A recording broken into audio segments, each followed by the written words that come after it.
यह कहानी उन 4 दोस्तों की है जिनके साथ कुछ ऐसी घटना घटी जिससे उनका पूरा जीवन ही बदल गया। वो लोग एक ऐसी ट्रिप पर निकले जिस ट्रिप से वापस आने के बाद उन सब की रूह कांप उठी। तो चलिए बढ़ते हैं कहानी की तरफ। मुंबई की रहने वाली एक लड़की प्रिया शर्मा अपने दोस्तों के साथ शिमला जाने का प्लान बनाती है। वो सब बस स्टॉप पर पहुंचते हैं और जब बस आती है तो उसमें बैठ जाते हैं। धीरे धीरे बस आगे बढ़ती है। बस थोड़ी देर बाद ही अपनी पूरी रफ्तार पकड़ लेती है। ये चारों दोस्त जब बस में बैठे हुए तो ये आपस में कुछ बातें कर रहे होते हैं। तभी अचानक प्रिया को नींद आ जाती है। अचानक प्रिया की नींद खुलती है तो उसने देखा कि बस में कोई नहीं था। बस का ड्राइवर भी नहीं था। बस अपने आप ही चल रही थी और उसके चारों दोस्त भी बस में नहीं होते हैं। यह सब देखकर प्रिया जोर जोर से चिल्लाने लगती है। अचानक उसे लगा कि उसके पीछे कोई और खड़ा हुआ है। जब उसने पीछे मुड़कर देखा तो वहाँ एक स्त्री बैठी हुई है। उस औरत का चेहरा इतना ज़्यादा जला हुआ होता है, ऐसा लग रहा है कि उसके चेहरे पर किसी ने एसिड फेंक दिया हो। और ऐसा भयंकर चेहरा देखकर प्रिया जोर से चिल्लाती, बचाओ बचाओ।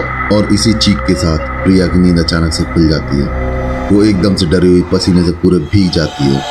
पास में बैठे हुए रवि ने उसे पानी की बोतल दी और उससे बोलता है, प्रिया क्या हुआ, तुम चिल्ला क्यों रही हो? प्रिया कहती है, बचाओ बचाओ। तभी रवि उसके चेहरे पर एक हल्का सा थप्पड़ मारता है। उससे कहता है, प्रिया क्या हुआ तुम्हें? प्रिया उससे कहती है, शायद मैंने कोई बुरा सपना देख लिया, इस वजह से मुझे डर लग गया और मैं चीखने लगी।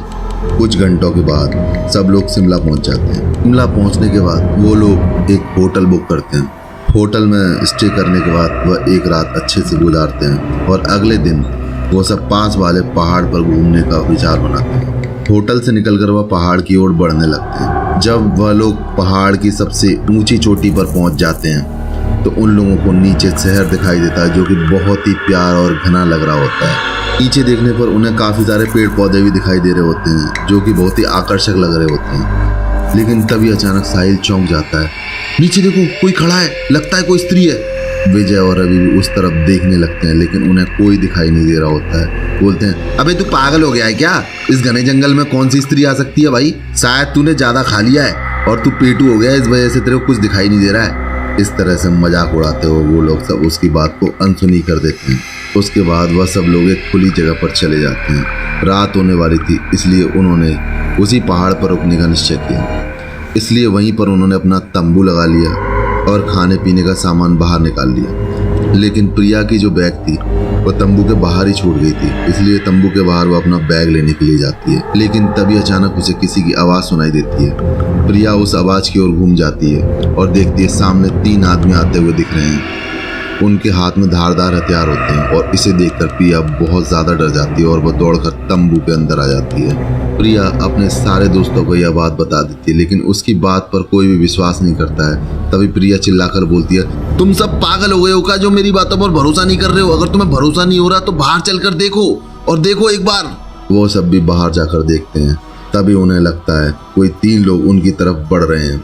यह देखकर वो लोग डर जाते हैं। वो लोग अपना पूरा सामान समेटते हैं और एक बड़े से पत्थर के पीछे जाकर छुप जाते हैं। थोड़ी देर में वो तीनों आदमी ऊपर आ जाते हैं और प्रिया देखती है कि उनके हाथ पैर और सर आम आदमियों जैसे बिल्कुल नहीं होते। वो सब एक जगह पर बैठ जाते हैं और कुछ तांत्रिक विद्या शुरू कर देते हैं। उनमें से एक आदमी अपने हाथों की एक उंगली को काट देता है लेकिन अंधेरे की वजह से कुछ भी उन्हें ठीक से दिखाई नहीं देता है। अचानक उन चारों ने देखा कि एक औरत उन आदमियों के बीच में आकर लेट जाती है। कोई नहीं जानता कि वो औरत कहाँ से आई और कैसे पहुंची। प्रिया ने कहा, मुझे कुछ समझ नहीं आ रहा है, आखिर ये सब क्या हो रहा है? मुझे बहुत ही डर लग रहा है। एक के बाद एक वो तीनों आदमी उस औरत को सूंघने लगते हैं। तभी अचानक वह औरत अपनी तरफ उंगली उठाने लगती है और हमारी तरफ इशारा करने लगती है। हम सभी डर जाते हैं। वो तीनों उस औरत को छोड़कर हमारी तरफ बढ़ने लगते हैं।